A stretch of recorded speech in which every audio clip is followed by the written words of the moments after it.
it was incredible for me. You know, I think I played great against Frances, who were playing unbelievable as well these 2 weeks. I mean, it's an incredible feeling to be in a final, to be able to win this match 4 hours, 20 minutes again, and this incredible feeling for me. Thank you very much. Congratulations. Questions in English, please. Hands. Carlos, congratulations. And Nicolas Carey from Tennis of the Commodore of the Year. How do you feel physically? And what would you say to that young boy from Murcia from 3-4 years ago? I feel great right now. I mean, I'll be tired, you know, but yeah, I feel good. I feel great. And right now, I'm just so happy. I thought about a young man like 10 years ago, dreaming for this moment right now, and yeah, I'm feeling great, you know. And the second question, what is it? What would you say to that kid from Murcia? I mean, following his dream. I mean, if you work hard, all the hard work pays off, you know. And right now, you can see that all the hard work that I put every day is paying off right now. Okay. Craig. Carlos, Craig, Gabriel 9 Radio Australia. And how do you feel about you're still alive for the #1 ranking and playing Casper for the ranking? Well, it's close, but at the same time, it's so far away. You know, it's a final of a Grand Slam, fighting for the #1 in the world, something that I dream since I was a kid. So, I mean, what I have to say, you know, is a final of a Grand Slam. Right now, I'm gonna enjoy this moment, my first Grand Slam final, and I will have time tomorrow to think about it.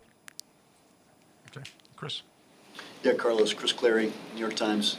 Could you talk a little bit about playing tonight in that crowd? Obviously, they were very hard for Frances, big atmosphere, but you seemed to handle it well. How was the experience, and how would you describe it? It's unbelievable, you know. The energy that I live in the Arthur Ashe is amazing, you know. I would say the 70% it was from the Frances, you know, but I just hear the 30% remaining, you know. It was crazy. I mean, the night season here in Arthur Ashe, here in US Open is crazy. Hi Carlos, Matt Trollope from AusOpen.com. If you think back to last year at the US Open and you had some 5-setters and in the end you had to retire from your quarterfinal, but this time you're doing it again and again and the late finishes. Can you talk about what kind of physical journey you've gone on in the last 12 months and how are you doing this, recovering and bouncing back for each match to perform again like you have? Well, I would say now I'm more prepared. You know, last year I just played three Grand Slams before US Open, and I just play, I'm gonna say, one match, 5 sets. Now I've played more matches in 5 sets. I'm more prepared mentally and physically, as you said, and yeah, it was 12 months of working hard. In the gym, on the court, you know, but I would say it's all mental. Any other questions in English?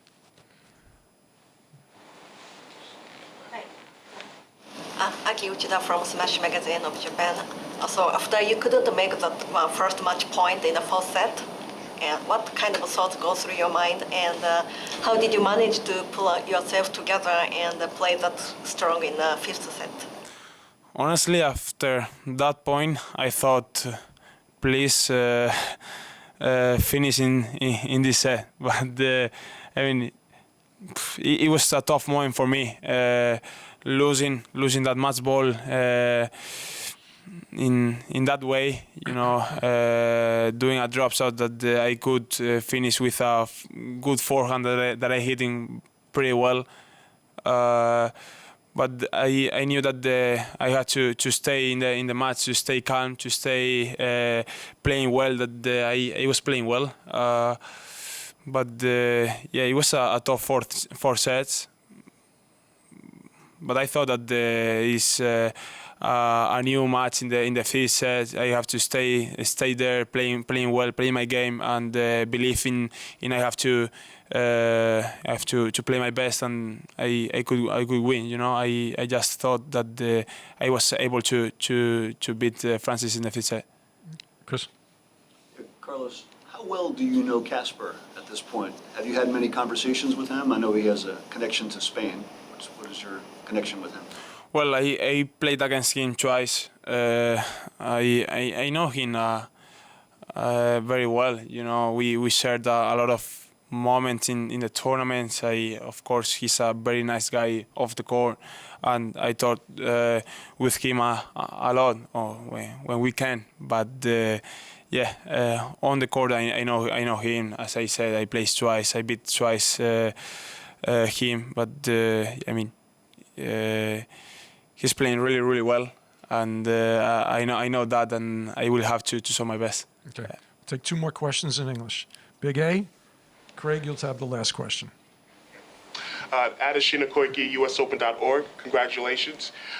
One of the things that makes the US Open so unique are the night matches that go deep. You now have two of those back-to-back matches. Were there matches that you saw when growing up that went deep into the night that you remember? And did you think or dream about playing deep into the night and winning matches like this? Well, yeah, I mean, playing here in the US Open is so special. Even more in night season, you live something special. Here in the US Open, the crowd is amazing.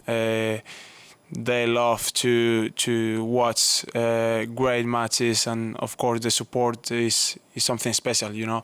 And of course I remember to see a lot of matches, crazy matches, you know. And yeah, I remember to think that I will live someday that moments, you know, when I was a kid watching some great matches. Craig, last question in English, please. Well, it was 19 years ago, in 2003, Juan Carlos reached the final and ended up being number one. Has he said anything to you? Have you spoken to him about something like that? Yeah, we talked a lot about it.